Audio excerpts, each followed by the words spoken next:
ശബരിമല സ്വർണ്ണ കവർച്ചയിൽ ഹൈക്കോടതിയുടെ ഇടക്കാല ഉത്തരവ് പുറത്ത്. തിരുവിതാംകൂർ ദേവസ്വം ബോർഡിന്റെ മിനിറ്റ്സ് ബുക്ക് പിടിച്ചെടുക്കാൻ പ്രത്യേക സംഘത്തിന് നിർദ്ദേശം. പകർപ്പ് ഹൈക്കോടതി രജിസ്ട്രാർ ജനറലിനും കൈമാറണമെന്നും ഇടക്കാല ഉത്തരവിലുണ്ട്. അടച്ചിട്ട കോടതി മുറിയിൽ തന്നെയാകും തുടർ നടപടികൾ. വീഴ്ചകൾ അറിഞ്ഞിട്ടും ദേവസ്വം ബോർഡ് ഉദ്യോഗസ്ഥർ മൗനം പാലിച്ചതായി അന്വേഷണ സംഘം പറയുന്നുണ്ട്. 2019 ഉപാധികൾ പാലിച്ചല്ല മഹസർ തയ്യാറാക്കിയതെന്നും തിരിച്ചെത്തിച്ചത് വേറെ ദ്വാരപാലക ശില്പപാളിയാണെന്ന സംശയവും പ്രകടിപ്പിക്കുന്നുണ്ട്. വിഷയം നവംബർ 5 കോടതി വീണ്ടും പരിഗണിക്കും. വിവരങ്ങളുമായി രേഷ്മ ബാബുവിലേക്കാണ് പോകുന്നത്. വളരെ പ്രധാനപ്പെട്ട ചില കണ്ടെത്തലുകളിലേക്കാണ് ഇപ്പോൾ അന്വേഷണ സംഘത്തിന്റെ ഭാഗത്തു നിന്ന് ഉയരുന്നത്. അതിൽ നേരത്തെയും ജനൻ TV അടക്കമുള്ള മാധ്യമങ്ങൾ കൃത്യമായി തന്നെ ചൂണ്ടിക്കാണിച്ചിരുന്നു, കൊണ്ടുപോയ ദ്വാരപാലക പാളിയല്ല തിരിച്ചെത്തിച്ചത്. ആ കാര്യത്തിൽ വലിയ രീതിയിലുള്ള സംശയം പ്രകടിപ്പിച്ചിരിക്കുകയാണ് അന്വേഷണ സംഘം. ഇപ്പോൾ അന്വേഷണത്തിൽ തൃപ്തിയുണ്ട് എന്ന വളരെ പ്രധാനപ്പെട്ട ഒരു നിരീക്ഷണവും കൂടി ബഹുമാനപ്പെട്ട ഹൈക്കോടതിയുടെ ഭാഗത്തു നിന്ന് വരുന്നുണ്ട്. പക്ഷേ പോറ്റി വെറും പരൽമീൻ മാത്രമാണ്, പിന്നിൽ വലിയ വമ്പൻ സ്രാവുകൾ ഉണ്ട് എന്ന വളരെ പ്രധാനപ്പെട്ട ഒരു നിരീക്ഷണം കൂടി ഹൈക്കോടതിയുടെ ഭാഗത്തു നിന്ന് ഉണ്ടാകുന്നുണ്ട് എന്നാണ് ഏറ്റവും പ്രധാനപ്പെട്ട പോയിന്റ്. നേരത്തെയും ഇത് കൃത്യമായി തന്നെ പറഞ്ഞു വരുന്നു. ജനൻ TV അടക്കമുള്ള മാധ്യമങ്ങൾ കൃത്യമായി തന്നെ ഇക്കാര്യം വിജിലൻസ് റിപ്പോർട്ടിൽ ഈ കാര്യങ്ങളെല്ലാം അണുവിട തെറ്റാതെ തന്നെ ചൂണ്ടിക്കാണിച്ചിട്ടുണ്ട്. 17/6/2019 ഒരു അപേക്ഷ ഉണ്ണികൃഷ്ണൻ പോറ്റി ശബരിമലയിൽ സന്നിധാനത്ത് ഉദ്യോഗസ്ഥന് മുരാരി ബാബുവിന് നൽകുന്നു. അന്ന് തന്നെ മുരാരി ബാബു തന്ത്രിയുടെ അടക്കമുള്ള നിർദ്ദേശങ്ങൾ പരിഗണിച്ചുകൊണ്ട് അന്ന് തന്നെ ദ്രുതഗതിയിൽ ആ നിർദ്ദേശങ്ങൾ ഉണ്ണികൃഷ്ണൻ പോറ്റിയുടെ ശുപാർശയിൽ തീർപ്പ് കൽപ്പിക്കാൻ വേണ്ടി സുധീർ കുമാറിലേക്ക് അയക്കുന്നു. പിറ്റേ ദിവസം തന്നെ സുധീർ കുമാർ അതിൽ കൃത്യമായി തന്നെ ഒപ്പുവെച്ചുകൊണ്ട് നേരെ ബോർഡിന്റെ പരിഗണനയിലേക്ക് അയക്കുന്നു. ഇങ്ങനെ സംഘടിതമായ കൊള്ളയല്ലാതെ മറ്റെന്താണ് ഈ കണ്ടെത്തലുകളിൽ നിന്ന് മനസ്സിലാക്കേണ്ടതെന്ന് അന്ന് മുതൽ ഇന്ന് വരെ ജനൻ TV ചോദിച്ചുകൊണ്ടേയിരിക്കുകയാണ്. രേഷ്മ ബാബു ചേരുന്നുണ്ട്. രേഷ്മ, ഇന്ന് വളരെ പ്രധാനപ്പെട്ട ചില നിരീക്ഷണങ്ങളാണ് ബഹുമാനപ്പെട്ട കോടതിയുടെ ഭാഗത്തു നിന്ന് ഉണ്ടായിരിക്കുന്നത്. അതിൽ ഏറ്റവും പ്രധാനപ്പെട്ടത് അന്വേഷണ സംഘത്തിന്റെ ചില സംശയങ്ങൾ അത് കോടതിയും ശരിവെക്കുന്നുണ്ടെന്നാണ് മനസ്സിലാക്കുന്നത്. പറയൂ, ഈ വിധി പകർപ്പിന്റെ കൂടുതൽ വിശദാംശങ്ങളിലേക്ക്.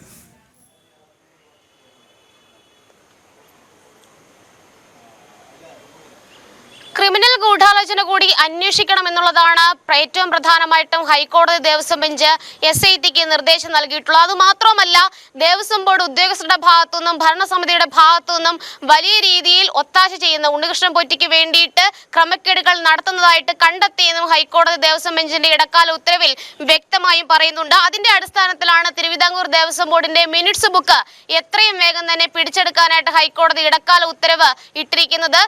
SIT സംഘത്തിന് ഇത് സംബന്ധിച്ച് ഹൈക്കോടതി നിർദ്ദേശം നൽകുകയും ചെയ്തിട്ടുണ്ട്. സേഫ് കസ്റ്റഡിയിലാണ് ഈ മിനിറ്റ്സ് ബുക്ക് സൂക്ഷിക്കേണ്ടത്. അതിന്റെ ഒരു പകർപ്പ് ഹൈക്കോടതി രജിസ്ട്രാർ ജനറലിന് കൈമാറുകയും വേണം. ഒപ്പം തന്നെ ഈ രേഖകളൊക്കെ വളരെ രഹസ്യ സ്വഭാവത്തോടുകൂടി സൂക്ഷിക്കണമെന്നുള്ള നിർദ്ദേശവും ഹൈക്കോടതി നൽകിയിട്ടുണ്ട്. മറ്റൊന്ന്, ഈ ദേവസ്വം ബോർഡ് ഉദ്യോഗസ്ഥർക്കെതിരായിട്ടുള്ള അന്വേഷണ സംഘത്തിന്റെ കണ്ടെത്തലുകളാണ്. അതായത് ഇന്ന് ഹൈക്കോടതിയിൽ ഇടക്കാല അന്വേഷണ റിപ്പോർട്ട് സീൽഡ് കവറിൽ SIT സംഘം സമർപ്പിച്ചിരുന്നു. അതിന്റെ ചില പ്രസക്തമായിട്ടുള്ള ഭാഗങ്ങളാണ് നിലവിൽ ഹൈക്കോടതി ഈ ഇടക്കാല ഉത്തരവിൽ വ്യക്തമാക്കിയിട്ടുള്ളത്. 2019 ഉപാധികൾ പാലിച്ചല്ല മഹസർ തയ്യാറാക്കിയത്. അതായത് ദേവസ്വം മാനുവൽ കൃത്യമായിട്ട് ലംഘിച്ച് തന്നെയായിരുന്നു ഈ സ്വർണ്ണപ്പാളി ഉണ്ണികൃഷ്ണൻ പോറ്റിക്ക് കൈമാറാനായിട്ടുള്ള എല്ലാ നടപടിക്രമങ്ങളും ദേവസ്വം ബോർഡ് ഉദ്യോഗസ്ഥർ സ്വീകരിച്ചത് എന്നുള്ളതാണ് ഇതിൽ നിന്ന് വ്യക്തമായിട്ടുള്ളത്. വീഴ്ചകൾ അറിഞ്ഞിട്ടും ദേവസ്വം ബോർഡ് ഉദ്യോഗസ്ഥർ മൗനം പാലിച്ചു. അതായത് ദേവസ്വം ബോർഡ് ഉദ്യോഗസ്ഥരുടെ മൗനാനുവാദം ഉണ്ണികൃഷ്ണൻ പോറ്റിയുടെ എല്ലാ പ്രവർത്തനങ്ങൾക്കും ഉണ്ടായിരുന്നു എന്ന് അന്വേഷണ സംഘം ഇടക്കാല റിപ്പോർട്ടിലൂടെ ഹൈക്കോടതിയിൽ വ്യക്തമാക്കിയിരിക്കുകയാണ്. ഇത് തന്നെയാണ് ഗൂഢാലോചന ഉണ്ട്, ആ ഗൂഢാലോചനയിലേക്ക് അന്വേഷണം കേന്ദ്രീകരിക്കണമെന്നുള്ള ഒരു നിർദ്ദേശത്തിലേക്ക് ഹൈക്കോടതിയെ കൊണ്ടുചെന്ന് എത്തിച്ചിട്ടുള്ളത്. തിരിച്ചെത്തിച്ചത് വേറെ ദ്വാരപാലക പാളി എന്നുള്ള ഒരു സംശയം കൂടി SIT സംഘം ഇന്ന് ഹൈക്കോടതിയിൽ മുന്നോട്ട് വെച്ചിട്ടുണ്ട്. കാരണം ഈ ദ്വാരപാലക പാളി കൊണ്ടുപോകുന്ന സമയത്തും അതിനുശേഷവും കൃത്യമായിട്ട് മഹസർ തയ്യാറാക്കിയിട്ടില്ല.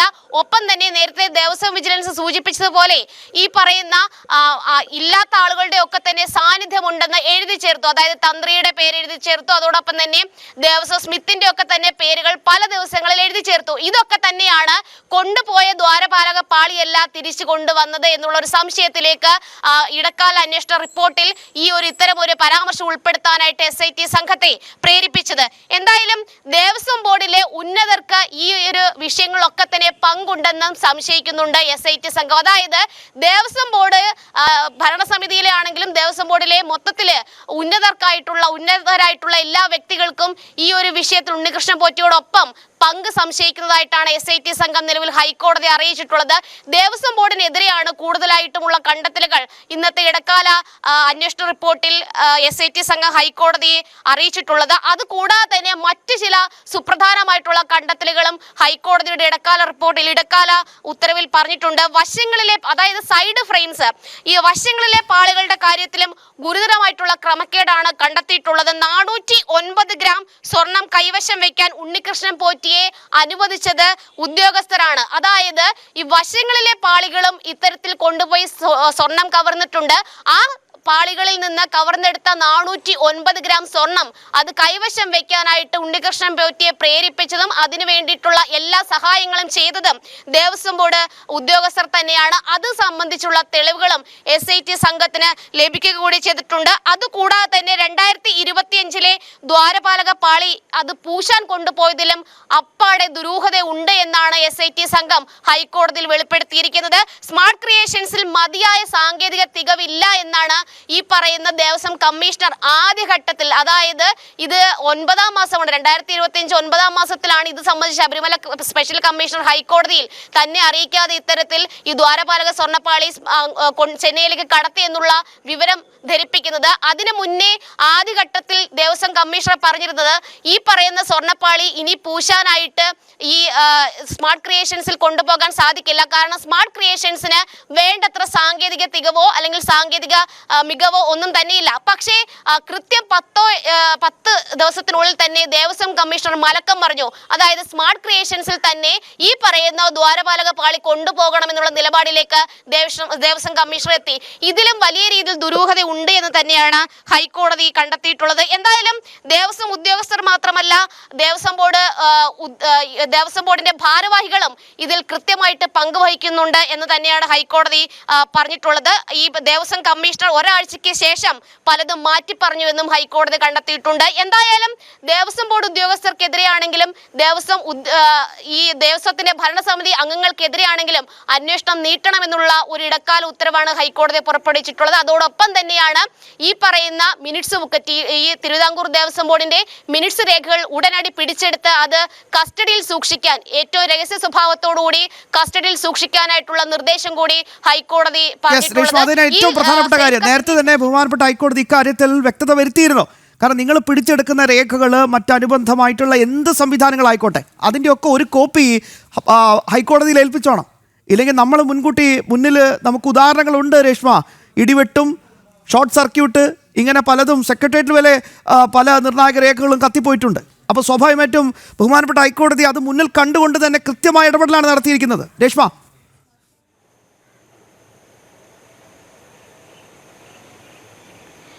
അതെ, അതായത് വിശാലമായിട്ടുള്ള ഒരു ഗൂഢാലോചന ഇക്കാര്യത്തിൽ നടന്നു എന്ന് തന്നെയാണ് ഹൈക്കോടതിയുടെ കണ്ടെത്തൽ. അതായത് ബൃഹത്തായിട്ടുള്ള ഒരു പദ്ധതി ആവിഷ്കരിച്ചു, കൃത്യമായിട്ട് ആസൂത്രണത്തോടെ ആ പദ്ധതി ആവിഷ്കരിച്ചെടുത്തു, നടപ്പിലാക്കി. ഇതിന് പിന്നിൽ ഉണ്ണികൃഷ്ണൻ പോറ്റിക്ക് ഒപ്പം ചേർന്നുകൊണ്ട് ദേവസ്വം ബോർഡിലെ ഉന്നതരായിട്ടുള്ള ആളുകൾ പങ്കുവഹിച്ചു, ദേവസ്വം ബോർഡിലെ ഉദ്യോഗസ്ഥരും പങ്കുവഹിച്ചു. ഈ പറയുന്ന 2019 കാലഘട്ടത്തിലെ മാത്രം വിഷയമല്ല, 2025 ഈ ദ്വാരപാലക പാളികൾ കൊണ്ടുപോകുന്ന കാര്യത്തിലും അതിൽ ഈ നേരത്തെയുള്ള സ്വർണ്ണക്കവർച്ച മറച്ചു വെക്കാനായിട്ടുള്ള എല്ലാ ശ്രമങ്ങളും ഉണ്ടായി എന്നുള്ള ഒരു വിലയിരുത്തലും ഇടക്കാല ഉത്തരവിൽ ഹൈക്കോടതി ചൂണ്ടിക്കാട്ടിയിട്ടുള്ളത്. അതായത് ഈ 2025 9-ാം മാസം ഈ പറയുന്ന ദ്വാരപാലക പാളി ആരെയും അറിയിക്കാതെ രാത്രിയിൽ ചെന്നൈയിലേക്ക് കൊണ്ടുപോയതിലും ഒരു ദുരൂഹതയാണ് ഹൈക്കോടതി ആരോപിക്കുന്നത്. ഈ ചെന്നൈയിലേക്ക് കൊണ്ടുപോയ സമയത്ത് ആദ്യഘട്ടത്തിൽ ദേവസ്വം കമ്മീഷൻ അതിനെ എതിർത്തിരുന്നതാണ്. ഈ ദുരൂഹത, അതായത് ഈ നേരത്തെ ഉള്ള ഉണ്ണികൃഷ്ണൻ പോറ്റി ചെയ്തു വെച്ചിട്ടുള്ള സ്വർണ്ണക്കവർച്ച ഉൾപ്പെടെയുള്ള കാര്യങ്ങൾ അത് മറച്ചു വെക്കാനും മറ്റു ചില കാര്യങ്ങൾക്കും വേണ്ടിയിട്ടാണ് അത്തരത്തിൽ രാത്രിയോട് രാത്രി തന്നെ ഈ ഒരു ചെന്നൈയിലേക്ക് ആ ദ്വാരപാലക പാളി കടത്തി എന്നുള്ളൊരു സംശയവും SIT സംഘം ഹൈക്കോടതിയിൽ ഇടക്കാല റിപ്പോർട്ടിലൂടെ വ്യക്തമാക്കുകയും ചെയ്തു. അതുമാത്രവുമല്ല, ഈ പറയുന്ന ദേവസ്വം കമ്മീഷണർ 10 ദിവസത്തിന് ശേഷം സ്മാർട്ട് ക്രിയേഷൻസിന് അനുകൂലമായി പ്രതികരിച്ചു എന്നുള്ളതും ഏറെ സംശയം ജനിപ്പിക്കുന്നതാണ് എന്താണെന്ന് ഹൈക്കോടതി കണ്ടെത്തുകയും ചെയ്തിട്ടുണ്ട്. ഏറ്റവും പ്രധാനമായിട്ടും എടുത്തു പറയേണ്ടത് മഹസറിൽ വിവരങ്ങൾ കൃത്യമായി രേഖപ്പെടുത്താതിരുന്നതിന്റെ ഉത്തരവാദിത്തം അത് ദേവസ്വം ഉദ്യോഗസ്ഥർക്കാണെന്നാണ് ഹൈക്കോടതി പറഞ്ഞിട്ടുള്ളത്. അതായത് സാധാരണ രീതിയിൽ ദേവസ്വം മാനുവൽ പ്രകാരം ദേവസ്വം വസ്തു ഏതെങ്കിലും ദേവന്റെ വിലപിടിപ്പുള്ള വസ്തുക്കളാണെങ്കിൽ കൊണ്ടുപോവുകയോ അല്ലെങ്കിൽ തിരികെ എന്തെങ്കിലും കൊണ്ടുവരികയാണെങ്കിൽ കൂടി അത് കൃത്യമായിട്ട് രേഖപ്പെടുത്തണം. അതിനെ ആ മഹസറിൽ രേഖപ്പെടുത്തുന്ന സമയത്ത് അതിന്റെ സാന്നിധ്യം എന്ന് പറയുന്നത് തന്ത്രി ഉണ്ടാകണം, ബന്ധപ്പെട്ട സ്മിത്തുകൾ ഉണ്ടാകണം, അതോടൊപ്പം തന്നെ തിരുവാഭരണം കമ്മീഷണർ വേണം, ദേവസ്വത്തിന്റെ എക്സിക്യൂട്ടീവ് ഓഫീസർ വേണം, അഡ്മിനിസ്ട്രേറ്റീവ് ഓഫീസർ വേണം, ഇവരൊക്കെ തന്നെ വേണം. പക്ഷേ ഈ കൃത്യമായിട്ട് മഹസർ രേഖകളിലൊക്കെ തന്നെ ഒരു കള്ളക്കളി നടന്നിട്ടുണ്ടെന്നാണ് ഹൈക്കോടതിയുടെ വിലയിരുത്തൽ. ഇത് ഒരു ദേവസ്വം മാനുവലിൽ പറയുന്ന ചട്ടങ്ങളോ അല്ലെങ്കിൽ നിയമങ്ങളോ പാലിച്ചുകൊണ്ടല്ല മഹസർ തയ്യാറാക്കിയിട്ടുള്ളതെന്നും ഹൈക്കോടതി എടുത്തു പറയുകയും ചെയ്യുന്നുണ്ട്. ദ്വാരപാലക ശില്പങ്ങൾ പോറ്റിക്ക് കൈമാറാൻ ദേവസ്വം നേതൃത്വം ബോധപൂർവം ശ്രമിച്ചു എന്നാണ്. അത് തന്നെയാണ് ഗൂഢാലോചനയ്ക്ക് ആധാരമായിട്ട് SIT സംഘം പറഞ്ഞിട്ടുള്ളത്. അതായത് ഈ ദ്വാരപാലക പാളികൾ മനഃപൂർവ്വം തന്നെ ഈ ഉണ്ണികൃഷ്ണൻ പോറ്റിയിലേക്ക് എത്തണമെന്നുള്ള ആവശ്യം ദേവസ്വം ബോർഡ് ഉദ്യോഗസ്ഥർക്കുണ്ടായിരുന്നു, ദേവസ്വം ഭാരവാഹികൾക്കുണ്ടായിരുന്നു. അതിന് പിന്നിലെ പശ്ചാത്തലം അല്ലെങ്കിൽ അതിന്റെ മോട്ടീവ്, പ്രേരണ എന്താണെന്നാണ്